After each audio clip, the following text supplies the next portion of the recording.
کہ جتنی بھی کائنات ہے دنیا کے اندر، اللہ تبارک تعالیٰ نے، آپ نے دیکھا ہوگا، جانور ہیں، پیڑ پودے ہیں، یہ جیسے پیدا ہوتے ہیں اسی طرح سے ختم ہو جاتے ہیں.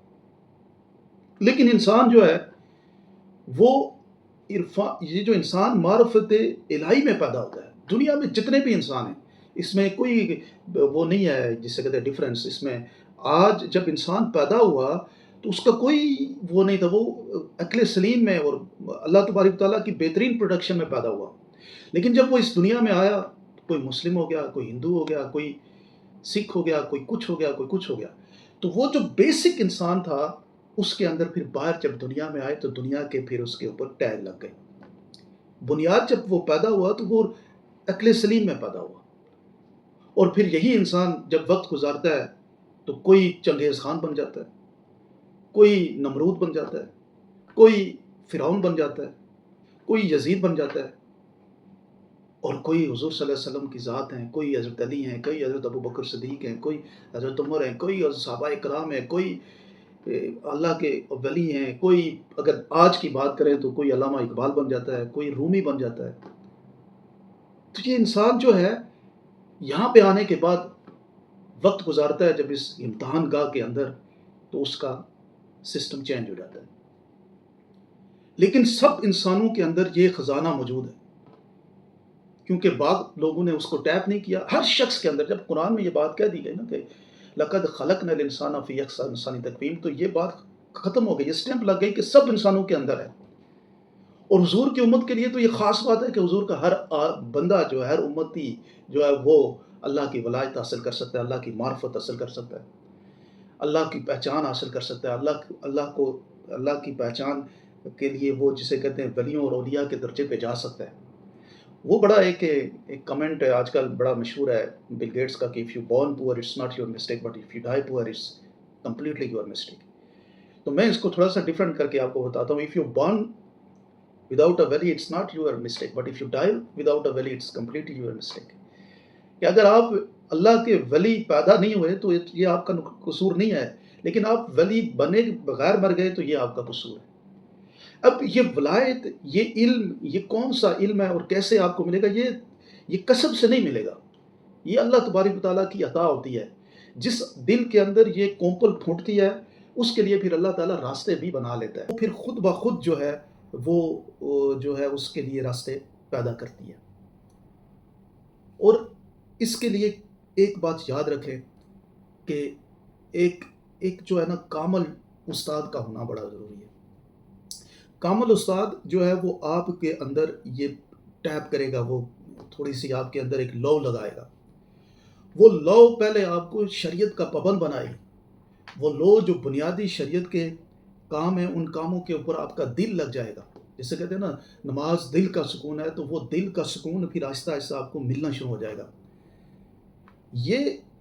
ایسے شخص سے جب آپ ملیں گے تو آپ اس طرح اس کے اندر مقناطیس ہوگی کہ کھینچ کے آپ کو اللہ کے قریب لائے گا. اس کی تلاش آپ کریں گے تو آپ کو مل جائے گا. کسب تو آپ نے کرنا ہے، ایفرٹ آپ نے کرنی ہے. اور جب یہ علم آپ کے اندر پھوٹے گا، یہ جو اللہ کا راز آپ کے اندر، یہ جو آپ کے اندر سے نکلے گا، تو آپ ایک ایسی یعنی لیول پہ، ایک ایسے لیول آف کنٹینمنٹ پہ چلے جائیں گے کہ آپ کو یہ مرنے کا خوف، ان چیزوں سے آپ بالکل آزاد ہو جائیں گے. وہ کہتے ہیں نا کہ جو اللہ کو پہچان لیتا ہے ان کو پھر کوئی خوف نہیں ہوتا، کوئی غم نہیں ہوتا، ان کو کوئی پریشانی نہیں ہوتی. وہ دنیا کے اندر آسانیاں پیدا کرتے ہیں. ان کے ہونے سے دنیا کے اندر آسانی ہوتی ہے. ان سے مل کے دوسرے لوگ جو ہے وہ روشنی حاصل کرتے ہیں. اور یہ جو عرفان ذات ہے، یہ جو معرفت الہی ہے، یہ علم آپ کو تبھی ملے گا جب آپ کے اندر جب ایک تڑپ پیدا ہوگی. یہ تڑپ جو ہے، یہ جو جتنے بھی فلاسفر ہیں نا، فلاسفروں سے وہ تو اپنی ذہنی عقل و دانش کو استعمال کر کے جو ہے وہ چیزیں کرتے ہیں، لیکن جن کو یہ علم ملتا ہے وہ پھر فلاسفر نہیں رہتے، وہ اپنے مشاہدے سے بات کرتے ہیں، وہ اپنے مشاہدے سے حقیقت بیان کرتے ہیں. یہ جو شریعت اور طریقت اور معرفت کا علم جو ہے اور حقیقت کا، یہ علم آپ کو ایک خاص استاد کی مدد سے ہی آپ کو مل سکتا ہے. اور اس سے علم کے متلاشی جو ہوتے ہیں نا وہ خاص لوگ ہوتے ہیں، اور یہ پھر اللہ تعالیٰ اپنی عطا سے ان خاص لوگوں کو یہ علم عطا کرتا ہے۔ اور اس علم کو اچیو کرنے والے، اس علم کو حاصل کرنے والے، دیکھیں یہ یاد رکھیں کہ اس علم کے اچیومنٹ والے جتنے بھی ہیں، ابھی بھی میں آپ کو بتا سکتا ہوں کہ پاکستان میں جائیں، ان سے علم حاصل کریں، آپ کو بابا عرفان اللہ مل جائیں گے، آپ کو رفیق اختر صاحب مل جائیں گے، آپ کو سید سرفراز شاہ صاحب مل جائیں گے، آپ کو گڑھی شریف میں جائیں تو وہاں پہ پیر اکرم شاہ صاحب ہیں، وہ آپ کو مل جائیں گے۔ یہ استاد ہیں، یہ آپ کے اندر وہ لو لگا لیں گے، اور پھر یہ آپ کی اپنی ایفرٹ ہے جو آپ اس کی اگر تلاش کریں گے، اس کی تلاش میں نکلیں گے تو آپ کو پھر اس میں ایک درجہ بدرجہ آپ آگے بڑھتے چلے جائیں گے۔ یہ جو روح ہے نا، اللہ تبارک تعالیٰ نے انسان جب حضرت آدم علیہ السلام کو پیدا کیا تو اس کے اندر اپنی روح پھونک دی، اور یہ جو علم ہے یہ بیسیکلی انسان اپنے اصل کی طرف جانا چاہتا ہے، یہ جو روح ہے وہ اپنے اصل خالق سے ملنا چاہتی ہے، لیکن ہم اس کو اس سے ملنے نہیں دیتے، ہم اس کو اس سے ملنے نہیں دیتے، ہم اس کے لیے پرابلم کریٹ کرتے ہیں، ہم اس روح پہ گرد لگا دیتے ہیں اور نفس کے غلام ہو جاتے ہیں، ہم ایگو کے غلام ہو جاتے ہیں، ہم بگیٹری کا شکار ہو جاتے ہیں، ہم سارا کام اپنی ایگو کو سیٹسفائی کرنے کے لیے کر رہے ہوتے ہیں، اور ہم ایسے لگتا ہے کہ اپنے دماغ کے غلام ہو گئے، مائنڈ ہمیں چلا رہا ہوتا ہے نہ کہ ہم مائنڈ کو چلا رہے ہیں۔ اور یہ جو روح ہے یہ اپنے اصل کی طرف جانا چاہتی ہے، وہ اپنے اصل کو پہچاننا چاہتی ہے، وہ خالق حقیقی سے ملنا چاہتی ہے۔ یہ جو باڈی ہے نا، اس نے ختم ہو جانا ہے، یہ آپ دیکھیں بچے تھے بڑے ہوئے، یہ اپنی حیت تبدیل کر رہی ہے، لیکن ایک چیز جو اس کے اندر کانسٹنٹ ہے وہ روح ہے، اور وہ جو روح ہے، جن لوگوں کو یہ علم ملتا ہے وہ علم والے لوگ اس روح کو اہمیت دیتے ہیں، اس کے جو نفس والے لوگ ہیں وہ ذاتی سامنے والی باڈی کو اہمیت دیتے ہیں، جاہ و جلال کو ذاتی یعنی ظاہری جاہ و جلال کو اہمیت دیتے ہیں، لیکن جو روح کو پہچان لیتا ہے، جو عرفان کو پہچان لیتا ہے، جو معرفت الہی کا متلاشی ہوتا ہے، وہ فوکس کرتا ہے اپنی روح کی بالدگی کے لیے، اپنے روح کو نرچر کرنے کے لیے، اپنے روح کو نورش کرنے کے لیے، اور جب روح جو ہے وہ نورش ہو جاتی ہے تو انسان جو ہے عرفان الہی کی طرف، ذات الہی کی طرف، معرفت الہی کی طرف گامزن ہو جاتا ہے، پھر اس کو کوئی فرق نہیں پڑتا کہ وہ زندہ رہے مر جائے، اس کو کوئی فرق نہ، اس کو مرنے سے ڈر ہوتا ہے۔ پھر اس کی جو شخصیت ہوتی ہے وہ ایک ایسی لائٹ والی ہوتی ہے کہ جب بھی کوئی دوسرا گرد والا آدمی اس سے ملتا ہے تو اس کا چہرے اس کے دل کے اندر نور وہ پھونک دیتا ہے اور اس کا دل منور ہو جاتا ہے۔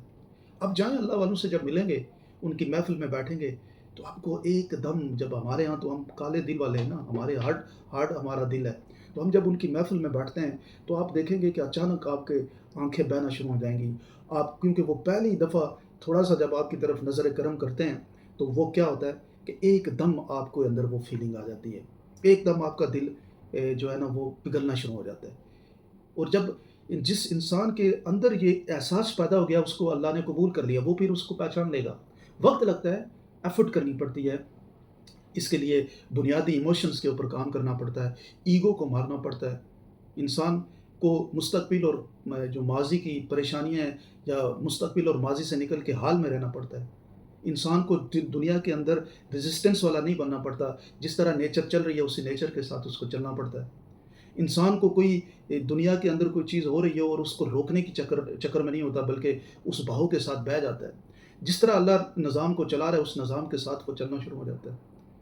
وہ نظام کے الٹ اور اللہ کے قانون کی مخالفت میں کھڑا نہیں ہوتا، وہ ظالم نہیں ہوتا، وہ دوسرے شخص کو، یہ آپ دیکھیں نا آج ہماری دنیا میں کیا ہے، دکھ ہی دکھ ہے، ظلم ہی ظلم ہے۔ جو عرفان عظیم اچیو کر لیتے ہیں، جو اللہ کے صوفی لوگ ہوتے ہیں، وہ بدترین انسان سے بھی نفرت نہیں کرتے، کیونکہ ان کو پتہ ہوتا ہے کہ یہ بیچارہ ابھی اپنی ایگو کا غلام ہے، یہ اپنے اس کا غلام ہے، اپنی نفس کا غلام ہے۔ تو صوفی جو اللہ والا ہوتا ہے وہ بڑے دل والا ہوتا ہے، وہ کسی کو برا نہیں کہتا، اس کی یہی دعا ہوتی ہے کہ وہ ہر انسان جو ہے وہ اس سے اس غلامی سے نکلے اور آگے بڑھے۔ ہمارے ہاں اگر ہم غور سے دیکھیں، میں اس لیے تھوڑی سی ایگزامپلیں آپ کو دیتا ہوں تاکہ آج کے دور کے اندر کچھ چیزیں کتابوں میں پڑھی ہیں نا، کچھ چیزیں آج کے دور کے اندر دیکھ لیں۔ عمران خان کو آپ اسٹڈی کریں، آپ کو پتہ لگے گا۔ میں نہیں کہتا کہ وہ اللہ اس کو جانتا، اللہ اور اس کا معاملہ ہے، لیکن آپ جو اس کے اندر ریزسٹنس ہے، جو اس کے اندر کنٹینمنٹ ہے، جو اس کے اندر یہ جو اللہ کے توکل ہے، یہ آپ کو عام آدمی میں نہیں ملے گا۔ عام آدمی جیل میں جائے گا تو اس کو 2 سال میں وہ اس کے کتنے کتنے دماغ کے اندر خیال آئیں گے، میں نے یہ کرنا تھا، میں نے وہ کرنا تھا، میں نے گھر بنانا تھا، میرے بزنس کرنا تھا، مجھے یہاں سے نکالو، لیکن وہ وہاں پہ کنٹینمنٹ سے بیٹھا ہوا ہے۔ تو یہ کوئی چیز ہے نا، وہ کوئی عام انسان نہیں ہے،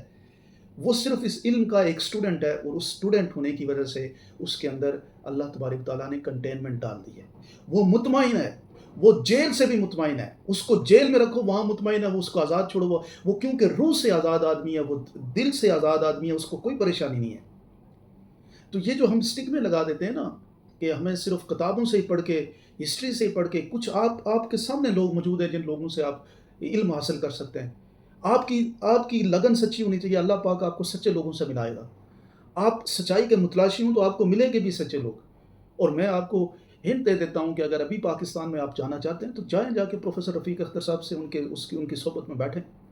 عرفان الحق صاحب کی صحبت میں بیٹھیں، سرفراز شاہ صاحب کی صحبت، اور کتنے ہی اور چھپے ہوئے ہیں جو بیچارے جو بیچارے تو ان کو نہیں کہہ سکتے، وہ اللہ پاک کے بڑے عظیم جلیل القدر لوگ ہیں، جو آپ کو اس گرد کو آپ کو نکال سکتے ہیں۔ یہ گرد اس طرح نہیں ہٹے گی، بنا اسٹوڈنٹ اور ٹیچر بنے ہوئے یہ گرد ہٹے گی نہیں۔ اس گرد کو ہٹانے کے لیے آپ کو ایسے لوگوں کی صحبت اختیار کرنی پڑے گی، جو اللہ کی تلاش میں نکلتا ہے نا، جو اللہ کا متلاشی ہوتا ہے، پھر اس سے انسانیت کو کوئی جتنا بڑا انسان کے اندر ظالم ہو، وہ اس سے بھی نفرت نہیں کرتے، وہ اس کے لیے بھی دعا کرتے ہیں۔ آپ حضور صلی اللہ علیہ وسلم کی پورے اسوہ حسنہ کو دیکھ لیں، ان کے صحابہ کرام کو دیکھ لیں، اس کے بعد تبا تابعین ولیوں کو دیکھ لیں، یہ سارے لوگ آپ کو یہ بتائیں گے کہ اس علم کو، یہ جو معرفت کا علم ہے، یہ جو انسان اللہ تبارک و تعالیٰ کا جو راز ہے، یہ جو انسان کے اندر اللہ نے اپنا راز چھپا کے رکھا ہے، 2 جہانوں کا علم چھپا کے رکھا ہے، یہ علم معرفت الہی سے ہی آپ کے اوپر اشکار ہوگا۔ پھر اللہ تعالیٰ فرماتا ہے کہ جب انسان مجھے پہچان لیتا ہے تو میں اس کا آنکھ بن جاتا ہوں، کان بن جاتا ہوں، ہاتھ بن جاتا ہوں۔ پھر آپ کے اندر جو ہے وہ اللہ تبارک تعالیٰ دیکھیں، اللہ تبارک تعالیٰ نے کہا کہ میں نے جب اپنے آپ کو میں پوشیدہ تھا، مجھے اپنے آپ کو جاننا تھا تو میں نے انسان کو پیدا کیا۔ پھر آپ وہ اس اللہ کی گائیڈنس پہ چل رہے ہوتے ہیں، اللہ کی گائیڈنس کے اوپر جب آپ چل رہے ہوتے ہیں تو پھر آپ سوچیں کہ آپ کی کتنی بڑی مرتبہ ہو جاتا ہے۔ اشرف المخلوقات کا ٹائٹل اس طرح نہیں ہے، نائب کا ٹائٹل اس طرح نہیں ہے، احسن تقویم کا ٹائٹل اس طرح نہیں ہے، مومنین کا ٹائٹل اس طرح نہیں ہے۔ تو اس کے اوپر ڈیٹیل میں اور بھی بات کریں گے۔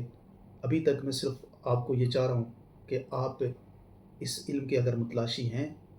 تو اس کے اوپر غور کریں، فکر کریں، بنیادی چیزیں اپنے اندر جو ہے نا وہ پہلے شریعت کی پابندی کریں، اور اس کے بعد یہ جو حسد، بغض، کینہ، رشتے تعلقوں کے اندر تھوڑے سے بہتر ہو جائیں، آہستہ آہستہ اسٹیپ بائی اسٹیپ آپ آگے بڑھیں گے۔ اور یہ راستہ اتنا خوبصورت ہے، ہر سفر میں ہر نئے دروازہ جب آپ سے کھلے گا تو نئی نئی جہانیں، نئی نئی کنٹینمنٹیں، نئے نئے آپ کے سامنے راستے کھلیں گے، اور آپ کو یہ راستہ خود آپ کو پکڑ کے لے کے جائے گا اور آپ کو اللہ تبارک تعالیٰ سے ملا دے گا۔ جو معرفت الہی کے متلاشی ہیں ضرور کمنٹ کر دیجیے گا۔ بہت شکریہ۔